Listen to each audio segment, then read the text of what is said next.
Halo teman-teman, kembali lagi bersama saya Mikael Moi dalam acara Bincang-Bincang Asik Uyalindo Podcast. Pada kesempatan kali ini kita akan membahas bagaimana caranya meningkatkan kreativitas diri. Dan sudah hadir bersama saya narasumber Profesor Naheli atau biasa disapa Om Bobe. Teman kita ini dikenal cukup mempunyai kreativitas diri, di mana dia mempunyai skill dalam bidang desain grafis, editing video. Teman kita juga seorang komika. Dan sekarang dia bukan hanya menjadi seorang mahasiswa aktif di Stika Melulu Kupang, tapi dia menjadi staf periklanan Stika Melulu Kupang. Nah, mungkin Om Bobe bisa berbagi bagaimana caranya meningkatkan kreativitas diri. Oke, baik. Meningkatkan kreativitas diri itu sebenarnya sederhana sekali ya. Tergantung diri kita sendiri bagaimana cara kita mengolah kreativitas itu. Karena terkadang kita mempunyai jiwa kreativitas yang tinggi, namun kesadaran untuk meningkatkan kreativitas itu yang masih rendah. Nah, ini yang masih menjadi masalah tentunya. Ya betul, teman-teman saya banyak saya perhatikan mempunyai talenta yang tertentu. Tetapi mungkin mereka bingung atau malas untuk meningkatkan kreativitas itu. Sejauh mana pengalaman Om Bobe, apa yang mau lakukan sehingga bisa mendesain, editing video atau lain sebagainya? Ya, langkah yang bisa diambil apalagi buat teman-teman yang mahasiswa baru tentunya. Teman-teman harus bergabung atau bergaul dengan orang-orang yang mempunyai kreativitas itu. Kemudian teman-teman bisa bergabung dalam komunitas yang mampu meningkatkan kreativitas itu. Nah, jadi untuk teman-teman saya yang kuliah di Stika Uyalindo Kupang, banyak sekali komunitas yang bisa menjadi sarana untuk meningkatkan kreativitas itu.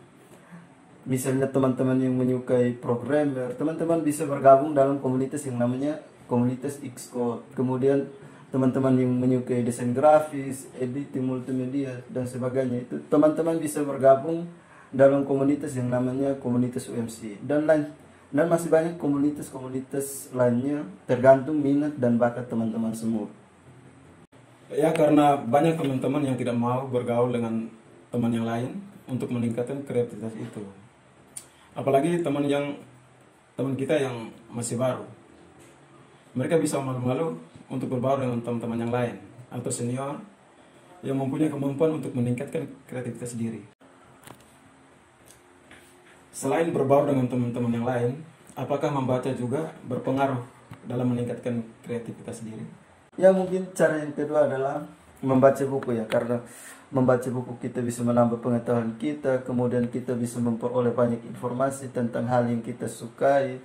Selain memperoleh banyak informasi, membaca juga kita bisa menjadikan sebagai gudang inspirasi dan imajinasi ya, tentunya untuk meningkatkan kreativitas kita.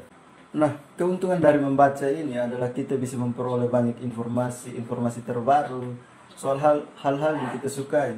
Misalnya dalam bidang desain grafis, dengan membaca kita akan mengetahui hal-hal apa saja yang lagi trending. Kemudian kita meniru desain grafis tersebut.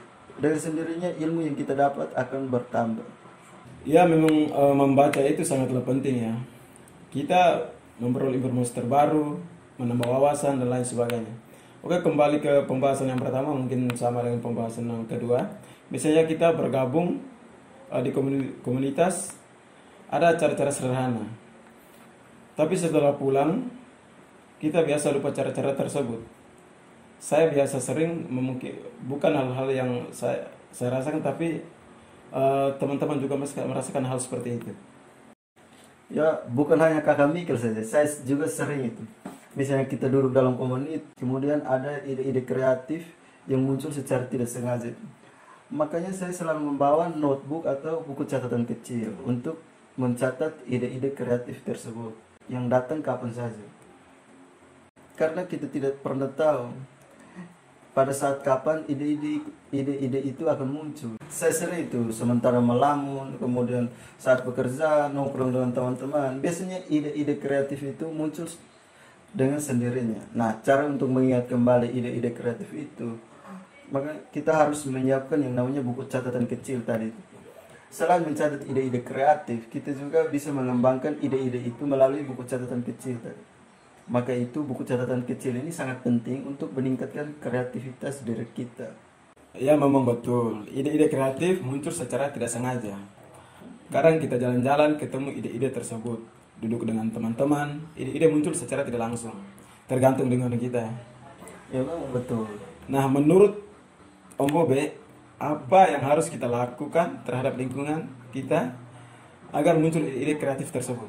Berbicara soal lingkungan dalam hal meningkatkan kreativitas diri, kita harus peka terhadap lingkungan kita.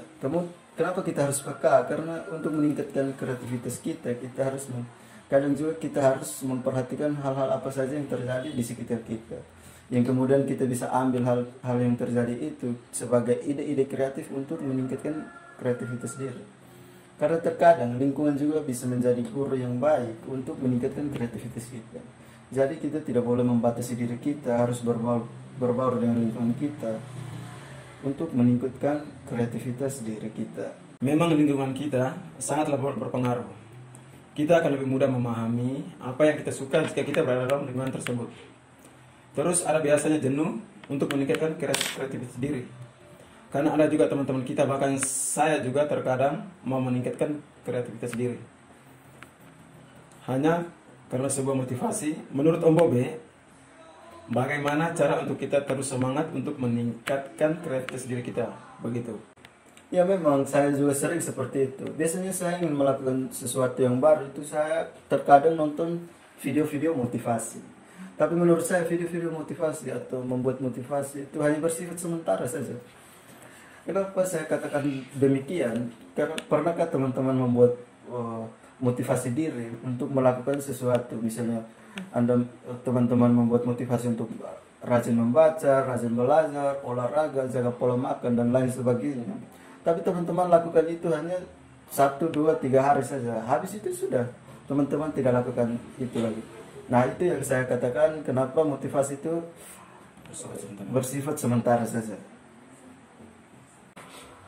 Nah tips yang saya berikan adalah ketika kita mau melakukan segala sesuatu untuk meningkatkan kreativitas diri kita harus melakukannya dengan have fun, kemudian melakukannya dengan menyenangkan.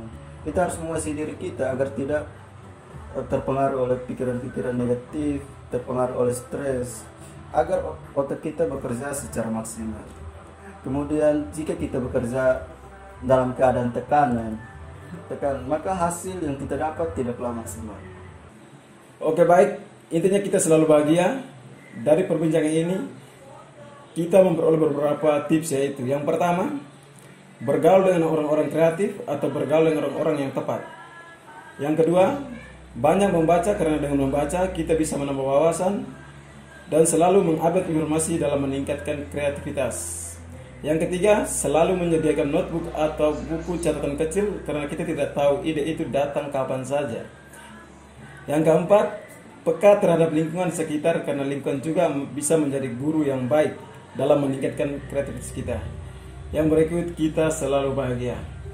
Jadi meningkatkan kreativitas tentunya sangatlah penting, terutama jika sering merasakan kesulitan dalam menghadapi permasalahan saat bekerja ataupun dalam hidup sehari-hari.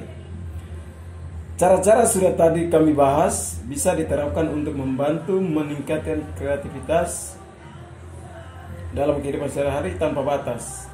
Mulailah terapkan dari sekarang, lebih cepat, lebih bagus.